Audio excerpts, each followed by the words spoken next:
Hello everybody and welcome to the tastebetter.com video newsletter for Monday, February 15th, 2010. And this week we are going to be talking about how to slip past their defenses. Who are they? Well, generally we're talking about meat eaters. And we're going to get to that very soon. But first I want to wish everybody a warm welcome. And I hope everyone had a great Valentine's Day. And if you're reading this in Ontario, a happy Family Day. It's a holiday up here for those of us who don't publish vegan blog networks. But Angela and I are taking advantage of the relative quiet to catch up on a few things. You know, apparently we've got a baby on the way in a very few months, so there's lots to get done. And I'm going to talk more about that in a little bit. But before we get to the main content this week, I want to welcome our new subscribers to the email version of the newsletter. Lindsay, Joe, Karen, Tatiana, Lee, Lindsay, Sam, and Maggie. We got two different Lindsays this week with different spellings.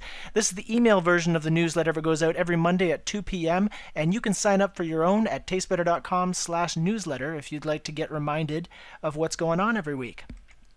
Now, I have been meaning to talk about this particular topic for a long time. It started out with some correspondence with a Taste Better subscriber back in January, and a lot of you have been asking for tips on how to better communicate with meat eaters, so I think this is going to be a fun one.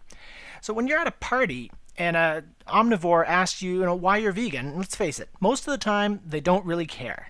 All right, it's a little harsh maybe, but the fact is, before they've even asked the question, they've already reinforced their internal defenses. So even if you give a really, really good reason, and it might look like they're paying attention, it's going into the metal garbage can as soon as it's received. And, if only there was a way to sneak past this defensive barrier and really get our points across. Wait a minute, I've got one. Okay, so back in January, we talked about this plants feel pain thing. I'm not going to get into it now, but a reader, Chris, he wrote in with a little gem. He said, when people say stuff like that to me, I do my best to look mean and reply, I didn't go vegan because I love animals. I did it because I hate plants. Kill them all! And then he brutally stabbed some spinach just to watch it die. Now, first of all, I think that's pretty funny. But second of all, I think this can really work, and there's a really good tactic behind this. And here's why.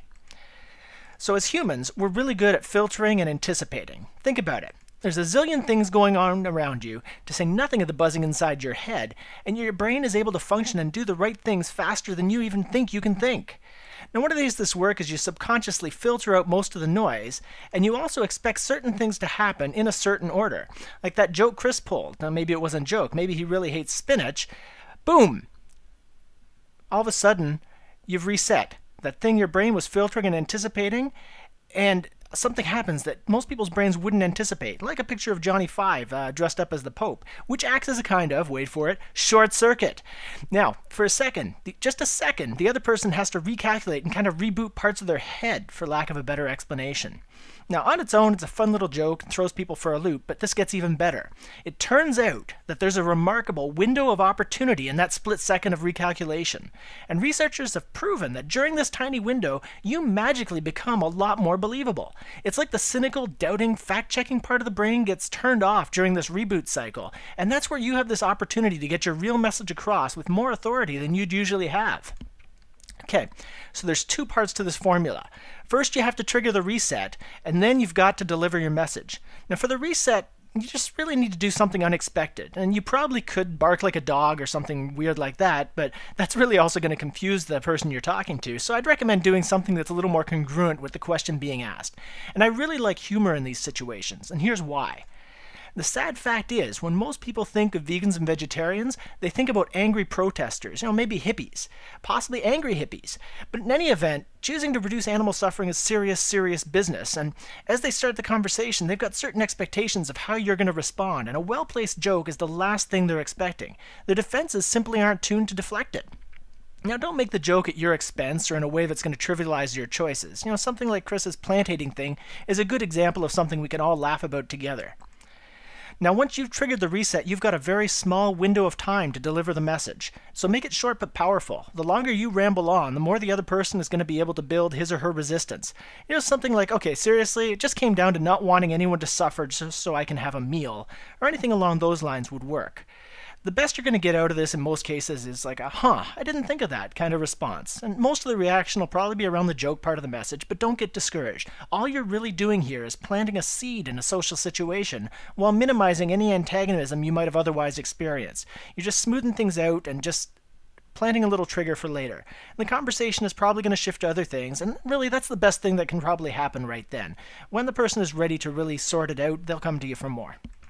Now, there's variants of this technique in various fields of psychology and influence study, but for purposes of communicating with meat eaters in a social setting, I'm calling it the heist, because all this talk about resetting security systems makes me think of that planning session you see in a really good heist movie. So I hope it works for you. Moving on to the rest of the stuff in the Better Network as you may know, the Better Network is our whole selection of vegetarian-themed websites. Things are really starting to move, and over the next few weeks I'll be announcing a ton of new sites and features. tastebetter.com had a bit of a facelift this week, and I'm still working on it, but I think it makes things easier to read, and it's a start of making all our sites follow some basic consistency, so you'll know how to get around. Now, mixed with that, there's a shifting of some of the content, and our long-neglected vegan business features have now moved on to a brand new site called Vegan Friendly Ventures. You can find out about that on tastebetter.com or just go to veganfriendlyventures.com. We'll be interviewing more entrepreneurs over the coming months, but for now you can check out the newest article, which interviews the owner of North America's first vegan organic lunch truck, who started serving customers just yesterday. And we're going to be changing our newsletter in the email format. If you're not already subscribed, you should sign up because it's going to be a lot prettier and easier to read next Monday. Now, I'm going to elaborate on this next week, but we started moving furniture around in preparation for our first child, and that means I'm going to be changing my office into a bedroom, and I'm going to have to move my desk into our walk-in closet. It's not ideal, but luckily I'm able to work in libraries and coffee shops most days. Now, what it also means is that we're losing a lot of storage space, so we're going to have to make some changes to our vegan t-shirt store at veganmerch.com. I simply don't have time to keep up all the styles handy. So starting March 1st, we're going to be selling just one style a month and putting the rest in storage. I haven't decided which one it'll be yet, so if you want a particular design, you need to buy it right away, or it might be 6 months before you have another chance. Like I've said many times, we're not going to be making any more of these, so if we run out of a size, you've missed your chance there too. Now, we're going to stick with the free shipping for now, but I might change that on March 1st with the launch of the new Shirt of the Month store. It might be too cold for t-shirts right now where you live, but please don't let your lack of planning today keep you from wearing the shirt you want to wear in May. You can go to veganmerch.com for more information on that. Please check it out before March 1st if you're interested. And that is the video newsletter for this week. Thanks again. I really appreciate your feedback. If you can leave a comment on this, if you're watching it on youtube.com, that would really help us out and just let us know where we're going. Or you can contact me directly at jason@tastebetter.com. I really appreciate the feedback you guys give me, the suggestions you give for new articles, and for those of you that join us in our weekly office hours sessions where we do live video talk and the audio chat, or sorry, the text chat and the video going, that, you know, I learn as much out of these things as you do, so thanks so much. And if you were forwarded this link to this video by a friend, please thank him for me. And again, if you go to tastebetter.com/newsletter, you can get your very own email every week.